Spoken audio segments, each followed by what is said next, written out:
Om Swastiastu. Salam suci kami panjatkan ke hadapan Ida Sang Hyang Widi-Wasa, Tuhan yang Maha Esa. Di tanah para dewa ini, di mana harum dupa berpadu dengan desir angin pantai, terdapat kisah yang jarang diucapkan. Kisah tentang karma, cinta, dan kegelapan yang menuntut tumbal. Malam di Pulau Bali bukan sekadar gelap. Ia hidup, bernafas, dan menyimpan rahasia yang tak semua mata bisa melihatnya. Di balik senyum para penari legong dan denting gamelan yang merdu, terkadang bersembunyi kekuatan tua yang tak mengenal batas antara dunia manusia dan dunia arwah. Inilah kisah seorang bule yang datang dengan niat baik, namun tersesat dalam jaring pesona dan santet Lik Bali. Sebuah legenda yang hidup dalam setiap bisikan malam, di antara cahaya purnama dan bayang-bayang dupa yang masih menyala. Om Shanti Shanti Shanti Om. Nama pria itu Michael Thompson, seorang penulis dan fotografer lepas asal Melbourne, Australia. Tubuhnya tinggi, rambut pirangnya mulai memudar dimakan panas matahari tropis. Ia tiba di Bali dengan niat menulis buku bertema mistik dan kepercayaan kuno di Nusantara. Michael bukan tipe turis biasa yang datang untuk berpesta atau berselancar. Ia datang dengan rasa ingin tahu yang terlalu dalam terhadap hal-hal yang dianggap tak terlihat oleh kebanyakan orang. Setelah beberapa minggu di Ubud, ia mendengar cerita tentang sebuah desa bernama Penglipuran, yang katanya masih menjaga tradisi dan adat leluhur dengan ketat. Desa itu terletak agak jauh di dataran tinggi, dikelilingi hutan bambu dan kabut yang sering turun menjelang sore. Michael menyewa sebuah villa tua di pinggiran desa, tak jauh dari pura kecil yang setiap pagi selalu dipenuhi asap dupa. Ia merasa tempat itu sempurna untuk mencari inspirasi, tenang, eksotis, dan penuh dengan aroma misteri yang ia cari. Penduduk desa awalnya tampak ramah. Mereka menyapa sopan, memberi buah, dan sesekali membantu Michael jika ia tersesat di jalan sempit menuju pasar. Namun semakin lama, Michael mulai merasakan sesuatu yang ganjil. Setiap kali ia bertanya tentang hal-hal yang berhubungan dengan roh atau ilmu hitam, ekspresi wajah orang desa seketika berubah. Senyum mereka memudar, mata menunduk, dan mereka segera mencari alasan untuk mengakhiri percakapan. "Jangan tanya soal itu, Tuan," kata seorang wanita tua yang menjual dupa di pinggir jalan. Bali tidak suka dibuka rahasianya oleh orang asing. Michael hanya tertawa sopan dan mencatat kalimat itu dalam bukunya. Bagi dia, kalimat seperti itu justru menandakan bahwa sesuatu memang sedang disembunyikan. Ia semakin yakin, di balik ketenangan desa ini, ada kisah besar yang menunggu untuk digali. Malam pertamanya di villa terasa sunyi. Hanya suara jangkrik dan anjing menggonggong dari kejauhan. Tapi, ketika angin bertiup lewat jendela, ia mendengar suara gamelan halus, seperti dimainkan jauh di dalam hutan. Suara itu muncul sebentar, lalu lenyap. Michael berdiri lama di balkon, menatap gelap. Udara malam terasa berbeda, dingin dan lembab, seperti mengandung sesuatu yang hidup. Ia tidak tahu bahwa suara gamelan itu bukan musik biasa, melainkan panggilan bagi mereka yang telah lama meninggalkan dunia manusia. Keesokan harinya ia berkenalan dengan Wayan, seorang pemuda desa yang sering mengantar tamu berkeliling. Wayan menjelaskan bahwa di Bali ada banyak hal yang tak boleh dilakukan sembarangan. Kalau sore sudah turun, jangan berjalan ke arah hutan. Jangan bicara tentang Lik. Jangan duduk di depan pura sendirian. Michael bertanya dengan nada penasaran. "Lik itu apa?" Wayan menatapnya lama. "Itu ilmu, warisan lama. Tidak semua orang pantas mendengarnya." Ia menunduk dan buru-buru pamit. Malam berikutnya Michael menulis catatan di mejanya. Dengan lampu minyak menyala, angin tiba-tiba bertiup kencang, membuat tirai bergerak liar. Dupa yang ia nyalakan padam sendiri. Ia merasa seperti ada yang memperhatikannya. Ketika menengok ke arah jendela, ia melihat bayangan seseorang berdiri di luar, tinggi, kurus, dan diam seperti patung. Tapi ketika ia membuka pintu untuk memastikan, halaman kosong. Hanya daun bambu bergoyang diterpa angin. Hari-hari berikutnya, rasa penasaran Michael semakin besar. Ia mendatangi pura, berbincang dengan para pemangku. Namun tidak ada satupun yang mau bercerita tentang sisi gelap kebudayaan Bali. Semua orang menutup mulut jika ia menyebut kata santet atau ilmu hitam. Hingga suatu sore, seorang wanita muda bernama Kade Ayu menemuinya di pasar. Ia berbisik pelan, "Kalau kau benar ingin tahu tentang Lik, pergilah ke hutan di arah barat. Tapi jangan bilang siapapun yang menyuruhmu." Michael sempat terdiam. Dalam dirinya ada perasaan campur aduk antara takut dan rasa ingin tahu yang membara. Ia menatap wajah Ayu. Wanita itu menunduk, lalu pergi seolah tak pernah berkata apapun. Malam itu suara gamelan terdengar lagi. Kali ini lebih jelas, lebih dekat. Langit mendung, tapi entah kenapa bulan tampak merah muda pucat di balik awan. Michael membawa senter dan kameranya, lalu berjalan perlahan menyusuri jalan tanah menuju hutan. Setiap langkah seperti membawa hawa dingin menembus kulit. Di kejauhan, ia melihat cahaya kecil berkedip, mungkin obor, pikirnya. Tapi saat semakin dekat, ia mendengar bisikan-bisikan aneh dalam bahasa Bali yang tak ia pahami. Ia berhenti di balik pohon besar. Dari celah dedaunan, terlihat sekelompok orang berpakaian serba hitam duduk melingkar, mengelilingi sesajen dan api kecil berwarna biru. Salah satunya, seorang perempuan berambut panjang terurai, menari pelan sambil melantunkan mantra. Wajahnya cantik tapi semakin lama terlihat berubah. Kulitnya mulai mengelupas, matanya memerah, dan lidahnya menjulur panjang seperti ular. Michael menahan napas. Senter di tangannya bergetar. Ia tak tahu harus lari atau tetap melihat. Tapi saat perempuan itu berhenti menari dan menoleh ke arah tempatnya bersembunyi, mata mereka bertemu. Dalam sekejap tubuh Michael kaku.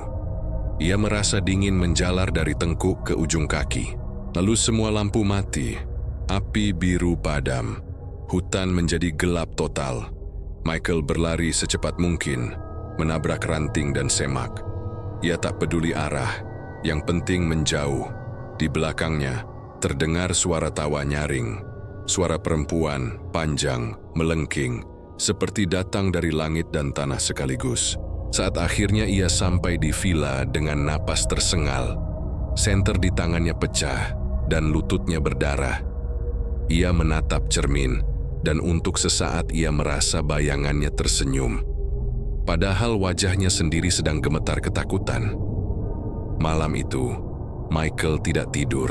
Ia baru menyadari, mungkin peringatan orang desa bukanlah mitos. Ia telah melihat sesuatu yang tidak seharusnya dilihat manusia biasa. Dan dari balik jendela yang terbuka, angin malam membawa aroma dupa bercampur darah. Seperti ada sesuatu yang baru saja bangkit dari kegelapan. Malam-malam setelah penampakan pertama itu, menjadi saat-saat paling mengerikan dalam hidup Thomas. Sejak hari itu, tidur baginya adalah siksaan. Setiap kali ia mencoba memejamkan mata, suara-suara aneh muncul. Bisikan dalam bahasa Bali kuno yang tak ia pahami. Tawa wanita di kejauhan, dan gelegar langkah di atap yang tak pernah berhenti sampai subuh. Lampu sering padam sendiri, dan udara di dalam villa menjadi berat, seolah ada sesuatu yang mengawasi setiap gerakannya. Pagi hari tubuh Thomas semakin lemah. Ia sering terbangun dengan luka lebam di dada dan punggung, seakan ada sesuatu yang menindihnya di malam hari. Makanan yang ia makan terasa hambar, bahkan nasi putih yang baru matang terasa seperti abu di lidahnya. Luh Ayu yang kini jarang ia temui, tampak semakin murung dan ketakutan. Suatu sore, saat Thomas menemuinya di pasar, wanita itu menatapnya dengan air mata berlinang. "Dia sudah mulai menyerangmu, Thomas," ucapnya pelan. "Lik itu tak butuh pisau atau racun. Mereka mengirim roh mereka untuk memakan jiwamu sedikit demi sedikit." Thomas terdiam, tak mampu berkata-kata. "Apa aku bisa selamat?" tanyanya. "Jika kamu tidak pergi dari Bali?" "Tidak," jawab Luh Ayu dengan nada penuh duka. Thomas mencoba pergi, tapi setiap kali ia mengemasi barang-barangnya, tubuhnya terasa berat dan kepalanya berputar hebat hingga ia muntah darah.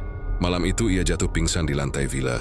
Saat ia membuka mata, ia sudah berada di dalam sebuah pura kecil, dikelilingi oleh dupa yang menyala, dan suara kidung pelan dari seorang pria tua. Pria itu memperkenalkan dirinya sebagai Mangku Suta, seorang pemangku yang dikenal bisa menetralkan ilmu hitam. Ia dipanggil oleh warga yang mendengar teriakan Thomas di malam sebelumnya. "Kau telah disentuh oleh ilmu lik tingkat tinggi," kata Mangkusuta dengan nada berat. "Rohnya datang padamu. Mungkin karena kau telah menyentuh sesuatu yang seharusnya tidak." Thomas menceritakan tentang hubungannya dengan Luh Ayu, dan mata sang mangku langsung memejam. "Itu sebabnya. Kau telah menyentuh istri seorang lik besar. Namanya Dewa Gede Raka. Ia bukan hanya manusia tapi penjaga ilmu dari zaman kuno.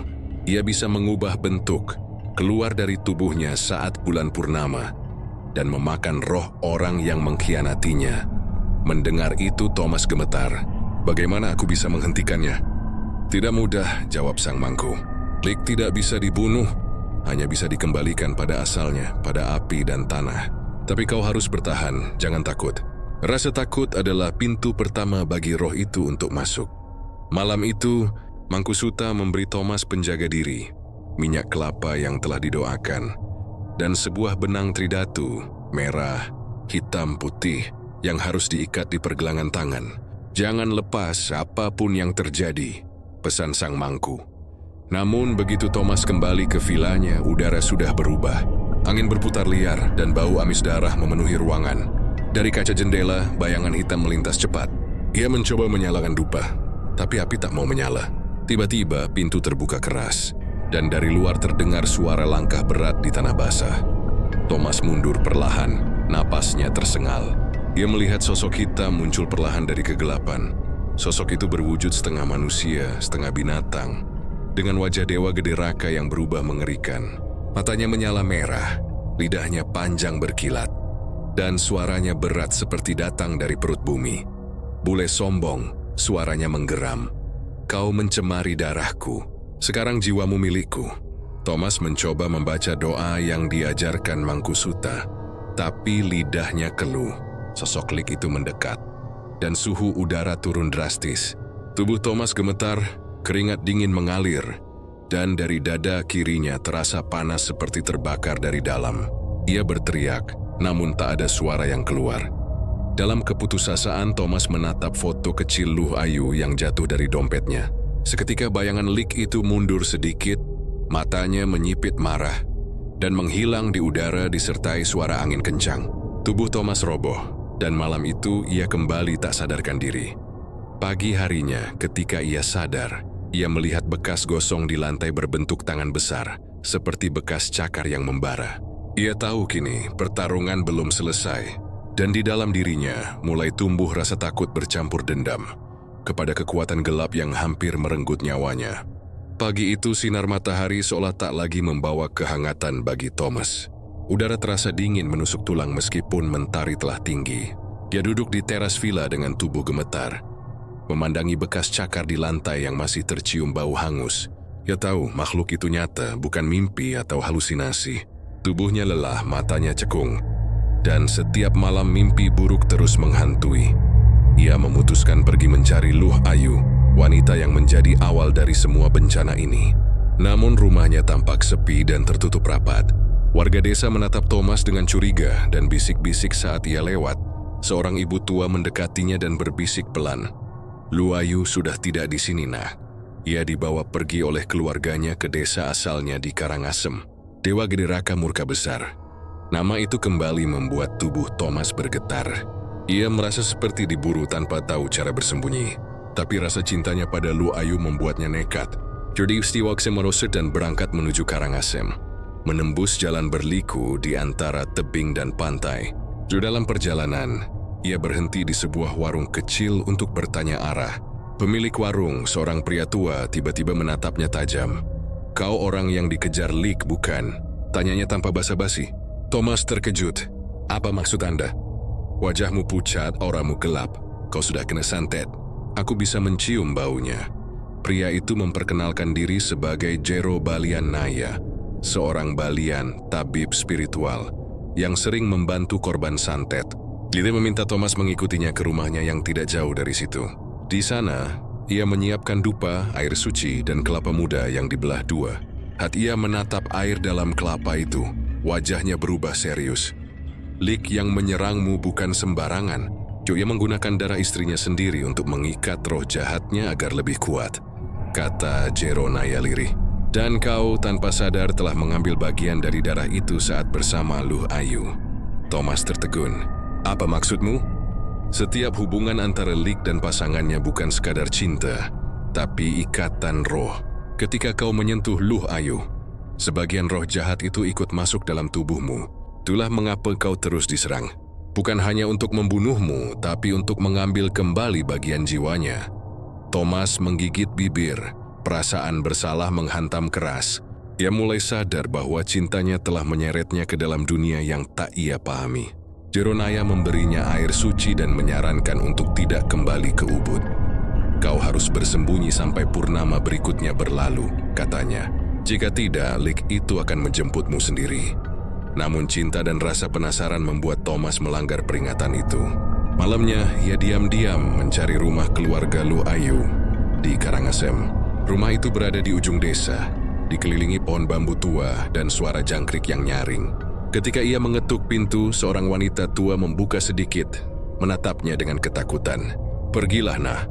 Kau tidak seharusnya di sini." Sebelum Thomas sempat menjawab, dari dalam terdengar suara lemah memanggil namanya. "Thomas, itu suara Luh Ayu."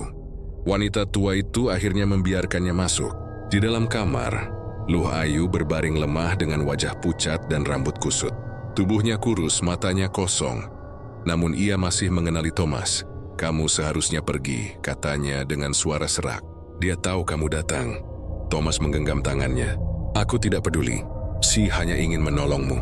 Luh Ayu menangis. Ia menceritakan semuanya. Bahwa Dewa Gede Raka bukan manusia biasa, melainkan pewaris ilmu Lik dari garis keturunan leluhur kerajaan tua di Bali bagian timur. Ilmu itu diturunkan dengan syarat darah dan pengorbanan. Juga dijadiin istri oleh Raka bukan karena cinta, tapi sebagai penyalur kekuatan. Sidet Raka mengetahui hubungan mereka. Ia melakukan ritual Pati Geni, ritual membangkitkan roh jahat dengan api untuk menghukum pengkhianatnya. "Sekarang roh itu tidak hanya mengejarmu, tapi juga aku," ucap Luh Ayu. "Karena aku telah melanggar ikatan darahnya." Malam semakin larut. Dari luar terdengar suara angin berdesir. Lalu tiba-tiba gonggongan anjing menggema panjang. Lampu minyak bergetar dan bau dupa berubah menjadi amis. Luh Ayu menatap Thomas dengan panik. Dia datang. Pintu rumah berderit sendiri dan angin kencang menerpa masuk. Bayangan hitam merambat di dinding, membentuk wajah Dewa Gede Raka yang tampak marah. Matanya menyala merah membara. Dari bayangan itu terdengar suara berat. "Tak ada tempat sembunyi bagi kalian." Jeronaya yang datang tergesa-gesa langsung menancapkan pisau keris kecil ke tanah dan membaca mantra. Api dari dupa menjulang tinggi, tapi bayangan itu tetap bertahan, menertawakan mereka. Luh Ayu menjerit, tubuhnya bergetar, lalu jatuh pingsan. Thomas berusaha menahan tapi Jeronaya menariknya keluar. "Kita tak bisa melawannya malam ini. Lik itu sedang dalam wujud sempurna." Saat mereka keluar rumah, suara tawa itu menggema di antara pepohonan, diiringi aroma daging terbakar dan asap hitam yang berputar di langit Karangasem. Dan Thomas tahu malam itu bahwa cinta yang ia anggap suci telah berubah menjadi kutukan berdarah yang tidak akan berhenti sampai salah satu dari mereka mati. Subuh di Karangasem datang dengan sunyi yang ganjil. Udara masih mengandung aroma dupa terbakar dari malam sebelumnya, dan tanah di sekitar rumah Luh Ayu tampak hangus seperti baru dilalui api. Thomas duduk di luar rumah dengan mata sembab, memandangi sisa abu yang membentuk pola lingkaran di tanah. Ia belum tidur sama sekali. Di dalam rumah, Luh Ayu masih terbaring lemah, sementara Jero Balian Naya sedang berdoa dengan mata tertutup, membacakan mantra pelindung. "Lik itu sudah mencium darahmu," kata Jero perlahan setelah ia selesai sembahyang. "Dia akan datang lagi pada malam purnama berikutnya. Jika kau tidak siap, jiwamu akan diambil." Thomas menatap Jero dengan mata penuh ketakutan. "Apa yang harus aku lakukan?" Jeronaya menatapnya lama. "Kau harus melakukan ritual penebusan darah. Itu satu-satunya cara untuk memutus ikatan roh Lik dari tubuhmu." Ia menjelaskan bahwa ritual itu sangat berbahaya. Harus dilakukan di sebuah pura tua di tengah hutan, tempat roh penuntun disebut Sang Hyang Surya Kandra bersemayam. Di sana darah korban santet harus dipersembahkan bersama air suci dan api dari dupa khusus. Hanya dengan begitu roh jahat yang melekat bisa dilepaskan. Tapi syaratnya, orang yang terkena santet harus menghadapi roh itu secara langsung. Thomas menelan ludah. Aku akan melakukannya, katanya tegas. Dia tahu tidak ada jalan lain. Siang itu mereka bersiap. Jeronaya menyiapkan perlengkapan ritual. Dupa, bunga cempaka putih, kendi air suci, sepotong kain hitam putih, dan seekor ayam hitam sebagai simbol penebus dosa. Sementara itu, Luhayu yang sudah sedikit sadar berusaha menahan Thomas agar tidak pergi.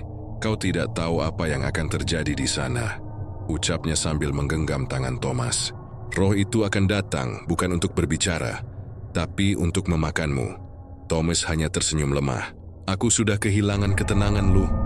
Aku tidak ingin kehilangan diriku sepenuhnya. Menjelang senja, mereka tiba di hutan tua yang sunyi, di mana akar-akar pohon besar menggantung seperti tirai hitam. Di tengah hutan itu berdiri sebuah pura kecil dari batu padas yang ditumbuhi lumut. Tempat orang jarang berani datang. Jeronaya mulai menyiapkan sesajen di pelataran. Beras kuning, bunga 7 rupa, dan dupa yang mengepul tebal. Thomas duduk di tengah lingkaran sementara Jero melantunkan mantra. Om Rudra Bhuwana Swaha. Om Sang Hyang Surya Khandra, bebaskan roh yang terikat di tubuh anak ini. Udara mulai berubah, dedaunan bergerak tanpa angin, dan kabut turun perlahan dari atas pepohonan. Dari asap dupa muncul suara-suara seperti bisikan.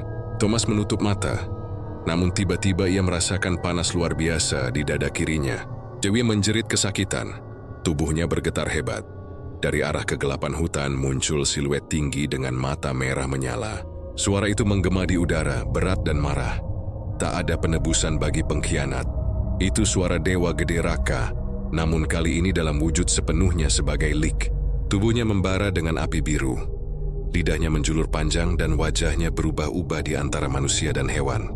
Jeronaya segera menancapkan keris ke tanah dan berteriak, Om Swaha, jangan biarkan kegelapan menyentuh bumi. Api dari dupa menyala lebih besar, membentuk lingkaran pelindung. Tapi lik itu terus mendekat menembus batas cahaya. Thomas berusaha membaca mantra yang diajarkan Jero, namun suaranya tergagap di tengah teriakan dan suara gemuruh. Tiba-tiba dari dada Thomas keluar semburan asap hitam, dan dari dalam asap itu terdengar suara tawa yang bukan miliknya. Roh lik yang menempel di tubuhnya mulai keluar, setengah tubuh transparan, menyerupai bayangan hitam dengan wajahnya sendiri. Thomas menjerit keras, merasa seperti tubuhnya terbelah dua. Jeronaya terus melantunkan doa menyiram air suci ke arah Thomas sambil membakar dupa dengan api suci. Lawan dia, teriak Jero. Jangan biarkan dia mengambilmu kembali. Thomas menatap bayangan itu, wajahnya sendiri. Namun dengan mata merah dan senyum bengis. Dengan sisa tenaga ia menggenggam segenggam tanah dan melemparkannya ke dalam api dupa, berteriak keras. Aku menolak darah kegelapan ini. Tiba-tiba cahaya kilat menyambar dari langit, membuat seluruh hutan bergetar. Bayangan hitam itu berteriak melengking sebelum menghilang dalam kobaran api. Thomas jatuh pingsan di tanah. Napasnya tersengal, tubuhnya penuh keringat dan darah. Ketika ia sadar, pagi telah tiba. Hutan terasa tenang, burung-burung mulai berkicau kembali. Di sampingnya Jeronaya tersenyum lelah. Kau berhasil melewati tahap pertama, katanya pelan. Roh itu sudah dilepaskan dari tubuhmu. Tapi pertempuran belum berakhir karena lik itu belum mati. Ia akan datang lagi untuk menuntut darahnya yang hilang. Thomas menatap matahari pagi yang menembus pepohonan. Tubuhnya masih gemetar. Ia tahu ini baru permulaan. Dalam dirinya masih tersisa bayangan api biru, tanda bahwa ikatan itu belum sepenuhnya terputus.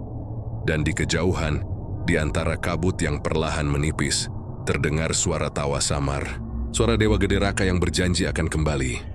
Hari-hari setelah ritual penebusan darah itu terasa seperti keheningan sebelum badai. Thomas mulai pulih secara fisik, namun di dalam dirinya masih ada bayangan yang tak bisa ia hapus. Setiap malam, ia terbangun oleh suara bisikan samar dalam bahasa yang asing, seolah seseorang berbicara dari balik kabut. Ketika ia menatap cermin, kadang wajahnya tampak berubah. Matanya memerah sesaat sebelum kembali normal. Yona tahu sesuatu belum selesai. Jero Balianaya yang merawatnya semakin khawatir. Roh itu memang sudah keluar dari tubuhmu tapi belum lenyap. Kami hanya berpindah tempat. Jika tidak ditaklukkan, ia akan mencari wadah baru untuk hidup. Sementara itu, di sisi lain pulau, di daerah Bangli, kabar menyeramkan mulai menyebar. Seorang petani ditemukan mati dengan tubuh gosong tanpa api. Hewan ternak mati mendadak, dan orang-orang melihat cahaya biru melayang di langit malam. Para tetua desa tahu, itu tanda Lik telah kembali lahir. Thomas dan Jero mendengar kabar itu dari radio tua di rumah Balian. Itu dia, gumam Jero pelan.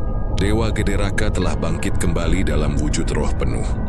Roh jahat itu kini tidak lagi membutuhkan tubuh manusia untuk bertahan. Ia menjadi entitas murni dari api dan darah. Bebas tapi tak bisa tenang sebelum menuntaskan dendamnya. Targetnya bukan hanya Thomas, tapi juga semua yang menghalangi jalan balas dendamnya.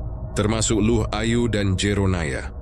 Malam berikutnya mereka bertiga berkumpul di rumah Luh Ayu yang kini dijaga dengan dupa dan benang tridatu di setiap sudut.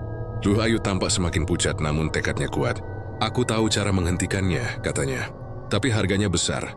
Ia bercerita bahwa di bawah tanah pura leluhur Dewa Gede Raka ada batu darah, tempat roh Lik pertama kali dipanggil ratusan tahun lalu.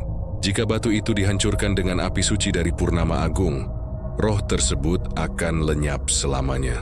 Tapi siapapun yang memegang batu itu akan terbakar jiwanya dari dalam. Thomas menatap Luh Ayu dengan ngeri. Kau ingin aku melakukannya? Luh Ayu menggeleng. Tidak, aku yang akan melakukannya. Ini tanggung jawabku. Darahku yang menjadi sumber kekuatannya. Namun sebelum mereka sempat menyusun rencana, langit tiba-tiba bergemuruh. Suara gong dan gamelan sering dengar dari kejauhan. Tapi tak ada manusia yang bermain. Dupa di pojok ruangan padam seketika. Dan angin dingin menerobos masuk dari celah jendela.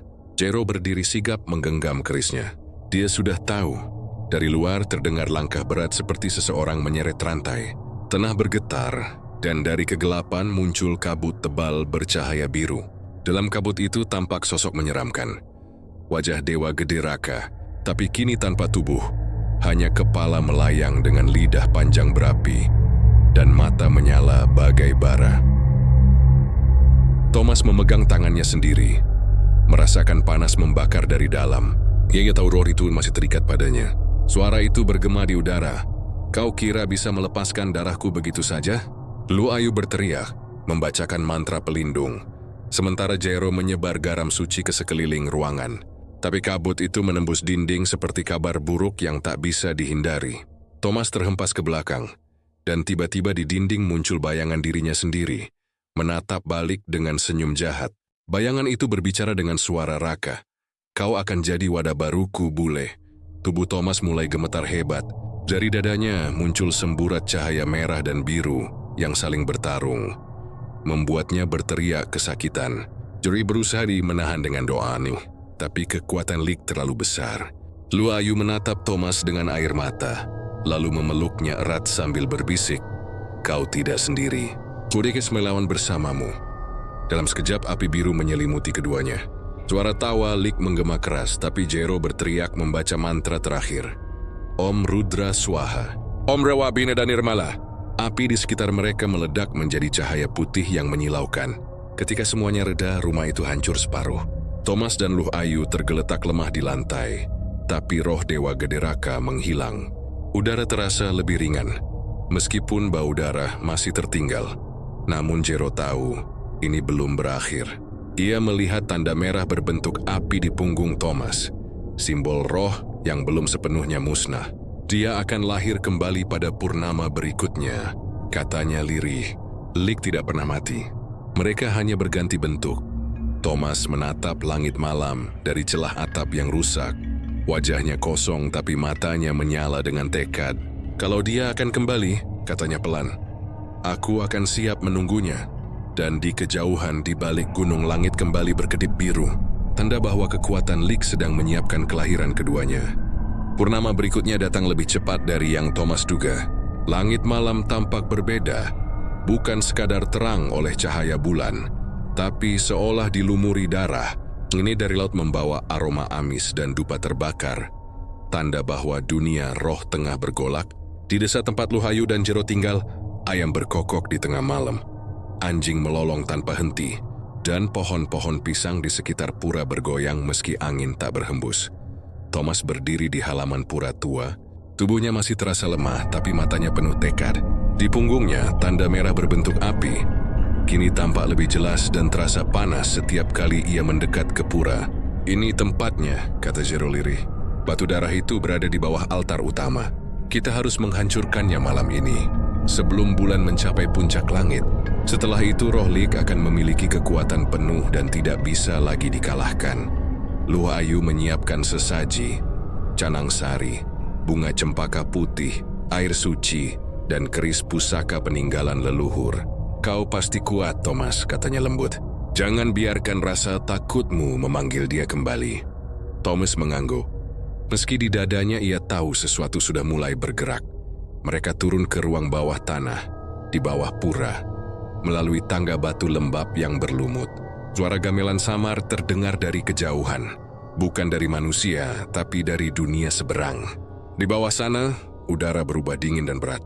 Ruangan itu hanya diterangi cahaya bulan yang menembus celah di atap batu, tepat jatuh di atas batu darah yang berwarna merah pekat dan tampak berdenyut seperti jantung hidup. Ketika Jero mengangkat tangannya untuk memulai doa, tiba-tiba semua lampu minyak padam bersamaan. Kegelapan menelan mereka. Dari dalam kegelapan itu muncul tawa panjang dan melengking. Suara yang sama dari malam pembakaran tubuh Luh Ayu dulu. "Kalian pikir bisa menghapus darahku?" Suara itu menggema. "Darah adalah kehidupan. Dan kalian hanyalah daging." Kabut biru muncul dari tanah, membentuk wujud kepala tanpa tubuh.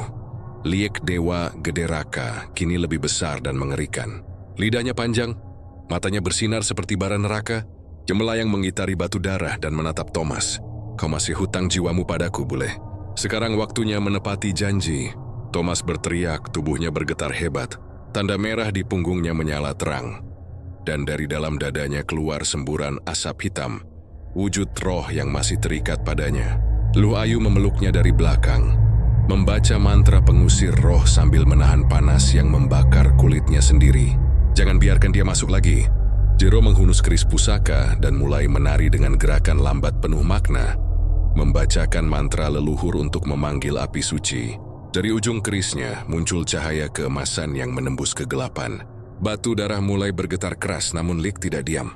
Jero berteriak, membuat dinding pura bergetar.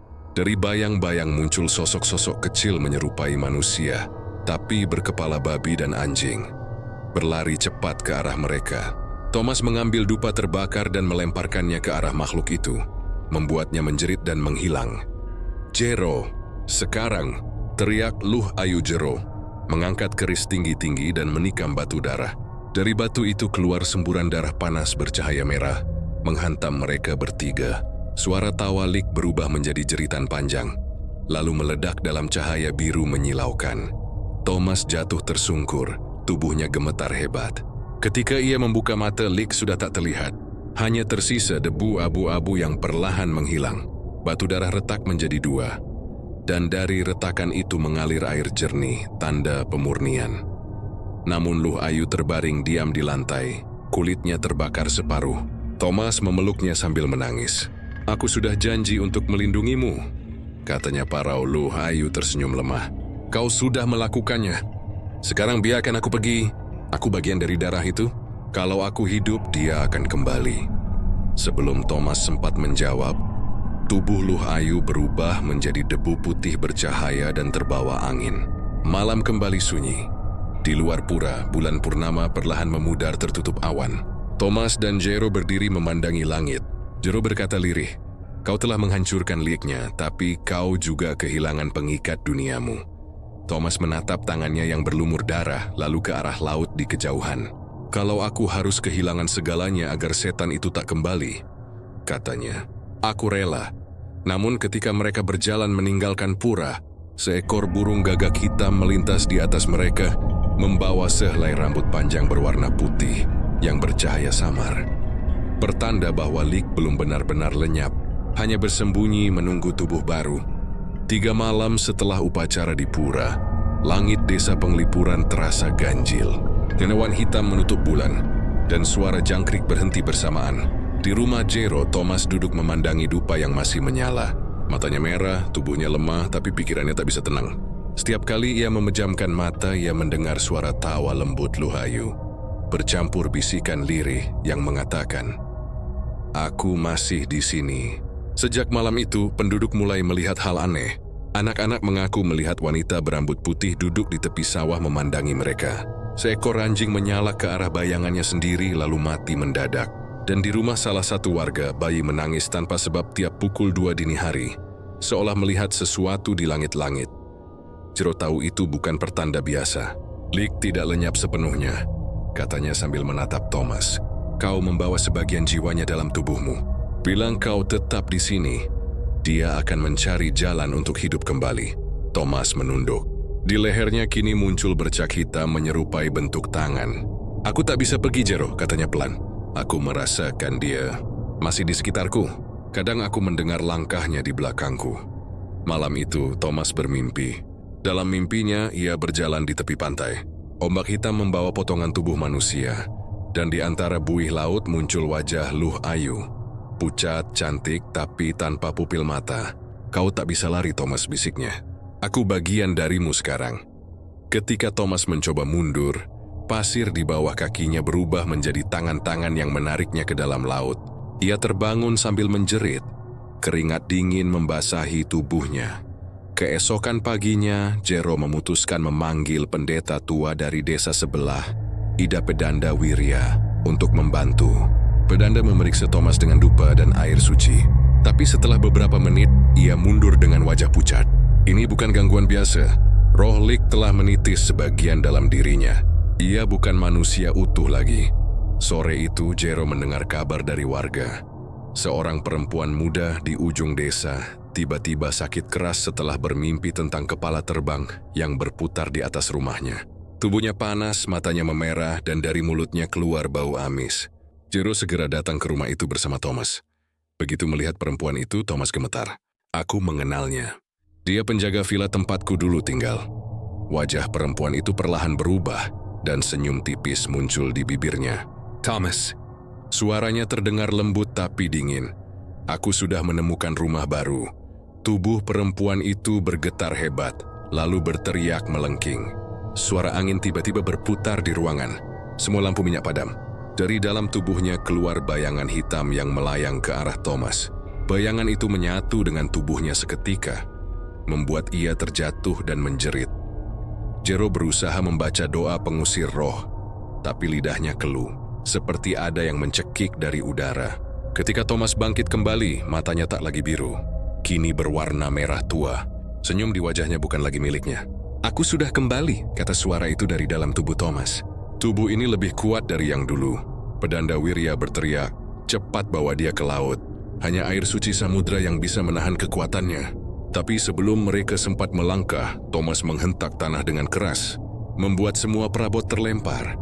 "Tidak ada laut yang bisa mencuci darahku," kata suara Lik yang kini menyatu sempurna dengan Thomas. "Kau telah menitis, dan aku akan menuntaskan semua yang menentangku." Dalam sekejap, angin kencang menghantam rumah itu, membuat atap berterbangan. Jero menutupi wajahnya dari debu, tapi sempat melihat sesuatu yang mengerikan. Dari bayangan Thomas muncul sosok kedua. Wujud Lik asli, setengah manusia setengah roh, membayangi tubuhnya seperti kembaran dari dunia lain. Ketika badai berhenti, rumah itu sunyi. Perempuan yang kerasukan tadi tak bernapas lagi. Jero dan Pedanda terluka dan Thomas menghilang. Di tepi desa, warga melihat sosok pria berjalan menuju arah laut di bawah cahaya petir, diikuti bayangan kepala melayang di atasnya. Sejak malam itu, banyak yang bersumpah mendengar tawa perempuan dan suara pria asing bercampur menjadi satu. Suara manusia dan Lik yang telah menyatu. Kutukan Lik tidak lenyap. Dia hanya menitis ke tubuh baru, menunggu malam purnama berikutnya untuk kembali menunjukkan wujud aslinya. Langit sore itu berwarna kelabu keperakan, seolah laut dan awan bersatu tanpa batas.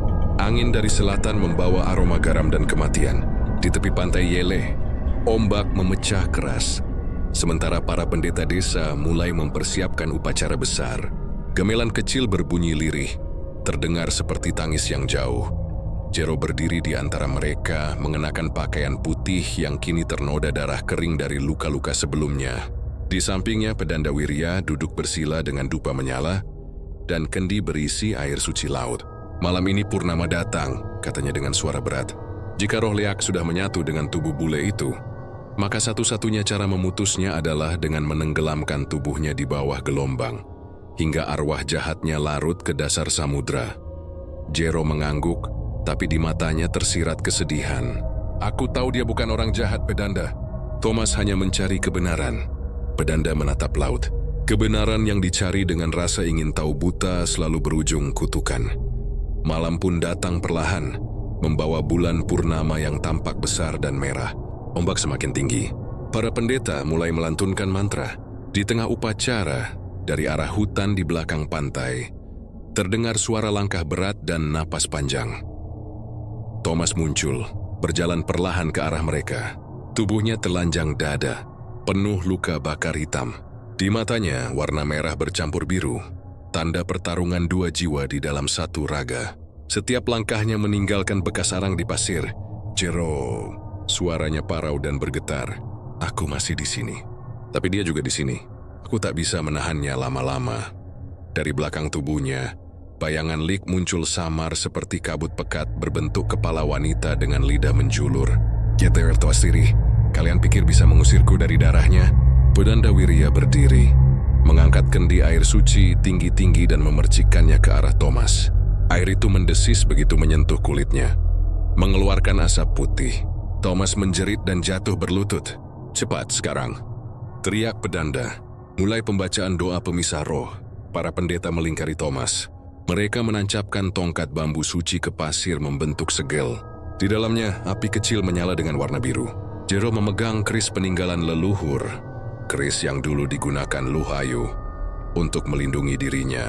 Ia tahu keris itu masih menyimpan energi wanita itu. Mungkin satu-satunya hal yang bisa menahan Lik. Ketika mantra mulai dibacakan, bayangan Lik menjerit keras. Angin berputar kencang. Ombak naik lebih tinggi dari biasanya, menghantam karang dan memecahkan batu. Thomas menjerit, tubuhnya bergetar, lalu kedua matanya menatap Jero. "Bunuh aku sekarang sebelum dia sepenuhnya mengambilku." Jero ragu, "Tidak, masih ada cara." Namun Thomas mengangkat tangannya menunjuk ke arah laut. Dari sana muncul pusaran air besar, dan di tengahnya tampak sosok Lik utuh. Kepala perempuan terbang dengan rambut api dan tubuh transparan dari kabut hitam. Ia berteriak, "Si kalian akan kubawa semua ke dasar laut." Ombak menyambar keras. Banyak pendeta terhempas ke pasir. Pedanda Wirya tetap bertahan, memegang kendi air suci dan melemparkannya ke pusaran air sambil mengucapkan mantra terakhir. "Sang Hyang Baruna, terimalah kegelapan yang tersisa di dunia manusia ini." Air suci itu menabrak wujud Lik, menimbulkan ledakan cahaya keperakan yang menyilaukan. Thomas menjerit panjang sementara Jero berlari ke arahnya dan menancapkan keris ke dada bule itu. Segalanya berhenti. Ombak membeku sesaat lalu surut dengan cepat. Bayangan Lik menghilang, berubah menjadi abu hitam yang terangkat ke langit dan terbawa angin ke arah selatan. Jero menatap tubuh Thomas yang kini terbaring tenang di pasir. Darahnya mengalir sedikit, tapi wajahnya damai, matanya kembali biru. "Terima kasih," katanya pelan sebelum napas terakhirnya terhenti. Pedanda Wirya datang mendekat, menatap laut yang kini kembali tenang. Ia mati sebagai manusia, bukan sebagai Lik. Tapi ingat, roh jahat tidak pernah benar-benar hilang. Hanya tertidur sampai ada yang memanggilnya lagi. Jero menatap bulan purnama yang perlahan memudar tertutup awan. Air laut menyentuh kakinya, terasa dingin dan sunyi. Dalam benaknya, ia tahu kisah ini belum benar-benar berakhir. Ada sesuatu yang masih menunggu. Mungkin di laut, mungkin di hati manusia yang haus kekuatan. Ketika fajar datang, Jero menemukan benda kecil di pasir, rambut putih panjang yang masih lembab air laut, melilit di gagang keris. Ia membungkusnya dengan kain kuning dan menanamnya di bawah batu karang sambil berdoa agar tak ada lagi manusia yang terjerat oleh rasa ingin tahu akan kegelapan. Namun jauh di dasar laut, sesuatu berkilau, seolah mata merah sedang membuka diri perlahan, menatap ke permukaan Lik belum benar-benar mati. Dia hanya menunggu malam purnama berikutnya untuk kembali mencari tubuh baru. Langit sore itu berwarna kelabu keperakan, seolah laut dan awan bersatu tanpa batas. Angin dari selatan membawa aroma garam dan kematian. Di tepi pantai Yehle, ombak memecah keras. Sementara para pendeta desa mulai mempersiapkan upacara besar. Gamelan kecil berbunyi lirih, terdengar seperti tangis yang jauh. Jero berdiri di antara mereka, mengenakan pakaian putih yang kini ternoda darah kering dari luka-luka sebelumnya. Di sampingnya, Pedanda Wirya duduk bersila dengan dupa menyala dan kendi berisi air suci laut. Malam ini purnama datang, katanya dengan suara berat. Jika roh liak sudah menyatu dengan tubuh bule itu, maka satu-satunya cara memutusnya adalah dengan menenggelamkan tubuhnya di bawah gelombang, hingga arwah jahatnya larut ke dasar samudra.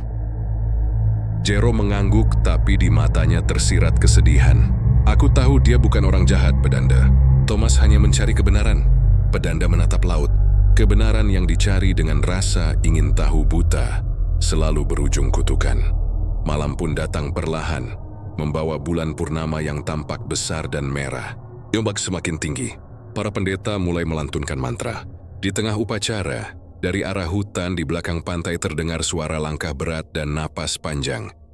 Thomas muncul, berjalan perlahan ke arah mereka.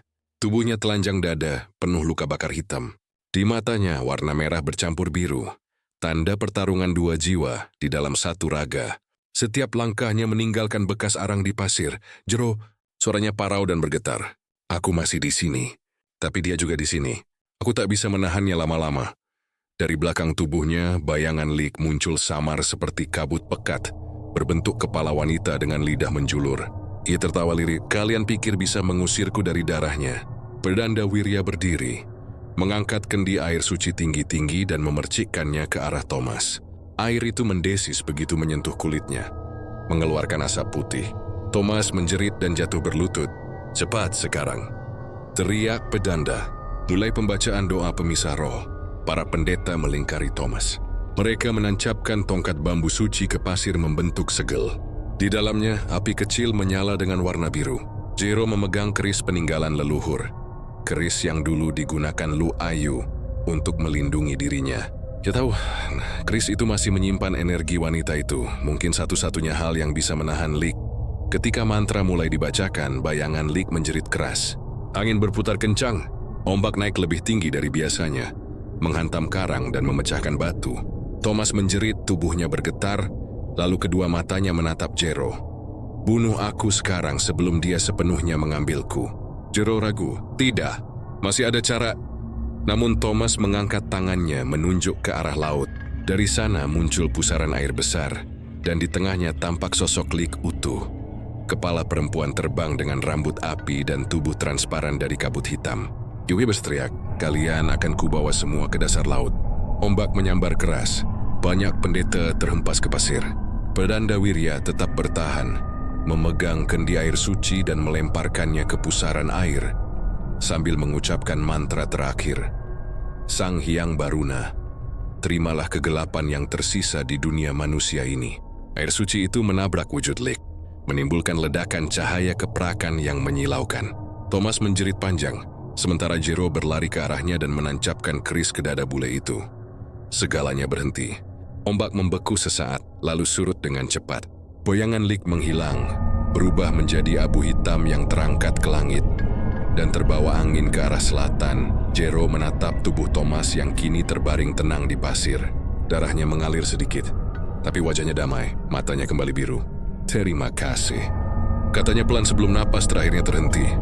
Pedanda Wirya datang mendekat, menatap laut yang kini kembali tenang. Dia mati sebagai manusia, bukan sebagai Lik. Tapi ingat, roh jahat tidak pernah benar-benar hilang. Hanya tertidur sampai ada yang memanggilnya lagi. Jero menatap bulan purnama yang perlahan memudar tertutup awan. Air laut menyentuh kakinya, terasa dingin dan sunyi. Dalam benaknya, ia tahu kisah ini belum benar-benar berakhir. Ada sesuatu yang masih menunggu. Mungkin di laut, mungkin di hati manusia yang haus kekuatan. Ketika fajar datang, Jero menemukan benda kecil di pasir. Rambut putih panjang yang masih lembab air laut, melilit di gagang keris. Ia membungkusnya dengan kain kuning dan menanamnya di bawah batu karang. sambil berdoa agar tak ada lagi manusia yang terjerat oleh rasa ingin tahu akan kegelapan. Namun jauh di dasar laut, sesuatu berkilau, seolah mata merah sedang membuka diri perlahan, menatap ke permukaan. Lik belum benar-benar mati. Ia hanya menunggu malam purnama berikutnya untuk kembali mencari tubuh baru. Beberapa minggu telah berlalu sejak malam purnama berdarah di pantai Yehleh. Desa Penglipuran kembali tenang di permukaan. Tapi ketenangan itu hanya seperti kain tipis yang menutupi luka dalam. Ombak masih membawa bisikan aneh setiap malam. Dan kadang para nelayan mendengar suara gamelan halus dari tengah laut. Tanda bahwa dunia arwah belum sepenuhnya diam. Jero hidup dalam kesunyian. Joya meninggalkan pura dan tinggal di rumah kecil di tepi sawah. Menghabiskan hari dengan berdoa dan membenahi dupa. Tapi setiap kali malam tiba, ia selalu bermimpi tentang Thomas berdiri di pantai, menatap laut dengan mata biru yang kosong. "Aku sudah tenang," kata Thomas dalam mimpi itu. Tapi dia belum. Suatu pagi, seorang nelayan muda datang tergesa-gesa ke rumah Jero. Wajahnya pucat, napasnya tersengal. "Tuan Jero, kami melihat sesuatu di laut selatan." Ada sosok kepala terbang di atas air, dan ombak jadi merah seperti darah. Jero terdiam lama. Ia mata Sunendais. Lik telah kembali, bukan dalam bentuk manusia, tapi sebagai arwah penjaga laut yang haus jiwa. Ia segera pergi ke pura tua, mengambil keris peninggalan Thomas yang dulu ia tanam di bawah karang.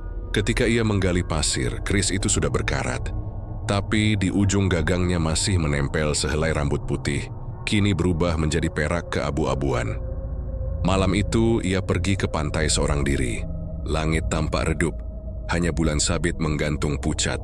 Ombak besar datang satu persatu, seperti napas makhluk raksasa. Di tepi air ia menancapkan keris dan menyalakan dupa. Asapnya terhembus angin laut membentuk wajah samar Luh Ayu. "Jero." Suara itu lembut tapi getir. Kawi tahu tidak ada yang benar-benar hilang. Lik adalah bagian dari keseimbangan. Selama manusia punya rasa iri dan haus kuasa, Lik akan selalu punya rumah. Jero menunduk. "Aku tak ingin membunuh, hanya ingin mengembalikan kedamaian." Angin berhenti. Laut tiba-tiba tenang. Lalu dari tengah gelombang muncul sosok kabut putih. Kepala wanita berambut panjang menatap Jero dengan mata bercahaya merah lembut. Bukan amarah, tapi duka. Dia telah menebus dosanya dengan darahnya sendiri, bisik sosok itu. Namun manusia tak akan berhenti mencari yang tak seharusnya diketahui. Ketika mereka memanggil nama Lik lagi, "Aku akan datang." Sosok itu perlahan memudar ke dalam ombak, meninggalkan kilauan kecil di permukaan laut. Dupa Jero padam, tapi laut tetap memantulkan cahaya samar seolah menelan rahasia itu untuk disimpan selamanya. Hari-hari berlalu, desa kembali ramai oleh wisatawan. Tidak ada lagi cerita tentang bule kesurupan atau ritual tengah malam. Namun kadang, orang-orang yang berjalan di pantai Yehleh menjelang purnama mengaku melihat dua bayangan berjalan beriringan di tepi air. Seorang pria bule dan wanita Bali berambut panjang. Mereka tidak menakutkan, hanya diam menatap laut seolah menunggu sesuatu yang tak kunjung datang. Warga percaya, itu adalah arwah Thomas dan Luh Ayu. Mereka menjaga batas antara dunia manusia dan dunia gaib, agar tidak ada lagi yang terperangkap di antara keduanya. Tapi sesekali, ketika laut berwarna merah dan angin membawa bau dupa terbakar, para tetua berbisik satu kalimat yang membuat darah siapapun yang mendengarnya menjadi dingin. Liak belum mati, hanya berubah bentuk. Di tengah gemuruh ombak terdengar tawa kecil samar, seperti dari perempuan yang dulu pernah hidup di antara terang dan gelap. Tawa yang datang dan pergi bersama angin laut. Dan di ufuk selatan, bulan perlahan naik, membawa sinar keperakan yang seolah memanggil arwah untuk menari sekali lagi di antara ombak dan bayangan. Akhir, tapi tidak benar-benar berakhir.